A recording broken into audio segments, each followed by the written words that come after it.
அரசிடம் பணம் இல்லையா? விஜய்க்கு ஸ்டாலின் அறிவுரை. முதல்வராக பொறுப்பேற்றுள்ள விஜய்க்கு வாழ்த்து தெரிவித்த முன்னாள் முதல்வர் ஸ்டாலின், அரசிடம் பணம் இல்லை என்று சொல்ல வேண்டாம் என அறிவுறுத்தியுள்ளார்.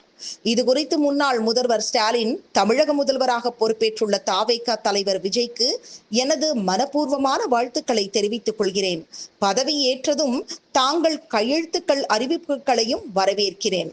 எடுத்த எடுப்பிலேயே அரசிடம் பணம் இல்லை என பேச ஆரம்பிக்காதீங்க. அதெல்லாம் இருக்கு. மக்களுக்கு கொடுக்க மனசும் திறமைதான் வேணும். ரூபாய் 10 லட்சம் கோடி கடனை வைத்துவிட்டு கஜானாவை துடைத்துவிட்டு சென்றுள்ளது கடந்த அரசு என்ற குற்றச்சாட்டை முதல் உரையிலேயே சொல்லி இருக்கீங்க. அனுமதிக்கப்பட்ட வரம்புக்கு உட்பட்டு தமிழகத்தின் கடன் அளவு இருக்கிறது. தமிழக அரசின் நிதிநிலை பற்றி கடந்த பிப்ரவரி மாத பட்ஜெட்டிலேயே நாங்கள் தெளிவாக சொல்லிவிட்டோம். அது உங்களுக்கு தெரியாதா? அதற்கு பிறகுதான் நீங்க பல வாக்குறுதிகளை மக்களுக்கு கொடுத்தீங்க.